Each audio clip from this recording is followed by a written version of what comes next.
महाकुंभ 2025 में 45 करोड़ से अधिक लोग शामिल होंगे। कुंभ का अर्थ है कलश, जो अमृत से भरा होता है। इसका उल्लेख वेदों, श्रीमद्भागवत और स्कंद पुराण में मिलता है। एक बार दुर्वासा आर्षि इंद्र से मिलने स्वर्ग गए। इंद्र अपने हाथी ऐरावत पर सवार थे।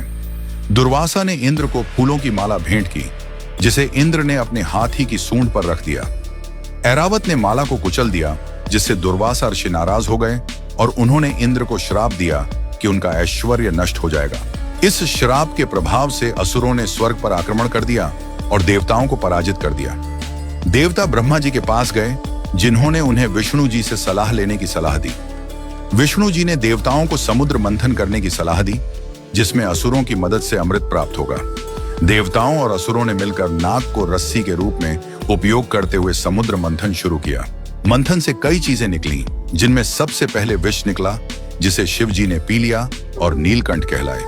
इसके बाद कई रत्न, लक्ष्मी जी और अंत में धनवंतरी अमृत कलश लेकर प्रकट हुए। असुर अमृत कलश लेकर भाग गए, लेकिन विष्णु जी ने मोहिनी रूप धारण करके देवताओं को अमृत पिला दिया। 12 दिनों तक देवताओं और असुरों के बीच युद्ध हुआ। इस दौरान इंद्र के पुत्र जयंत ने अमृत कलश को हरिद्वार, उज्जैन, नासिक और प्रयागराज में छुपाया। इन स्थानों पर अमृत की बूंदें गिरने से नदियों का जल अमृतमय हो गया। देवताओं के 12 दिन धरती के 12 वर्षों के बराबर होते हैं, इसलिए हर 12 साल में इन स्थानों पर कुंभ मेला आयोजित होता है।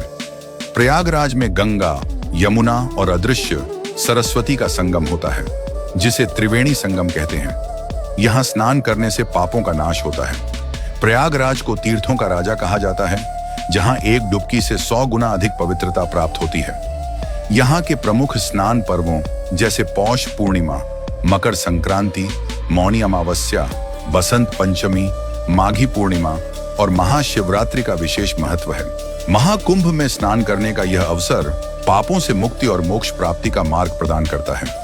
देवताओं के साथ स्नान करने का यह शुभ अवसर सभी को आध्यात्मिक लाभ प्रदान करता है और यह पवित्र स्थान सभी तीर्थों का राजा कहलाता है। मान्यता है कि यहाँ एक डुबकी लगाने से 100 गुना अधिक पवित्रता प्राप्त होती है।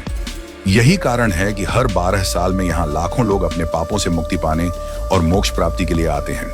महाकुंभ के समय प्रयागराज में बड़े पैमाने पर व्यवस्थाएं की जाती हैं, जहाँ दुनिया भर से आए श्रद्धालु ठहरते हैं। यहाँ धार्मिक गतिविधियों के साथ साथ सामाजिक सेवा भी की जाती है और संकीर्तन जैसे कार्यक्रम आयोजित करते हैं, जिससे आध्यात्मिक वातावरण और भी अधिक पावन हो जाता है। महाकुंभ 2025 का आयोजन पापों से मुक्ति और देवताओं के साथ स्नान करने का एक अद्वितीय अवसर प्रदान करता है। यह विश्व की सबसे बड़ी शांतिपूर्ण धार्मिक सभा न केवल धार्मिक बल्कि सांस्कृतिक और सामाजिक रूप से भी महत्वपूर्ण है, जहां लोग एकत्रित होकर अपने आध्यात्मिक और सामाजिक जीवन को समृद्ध करते हैं।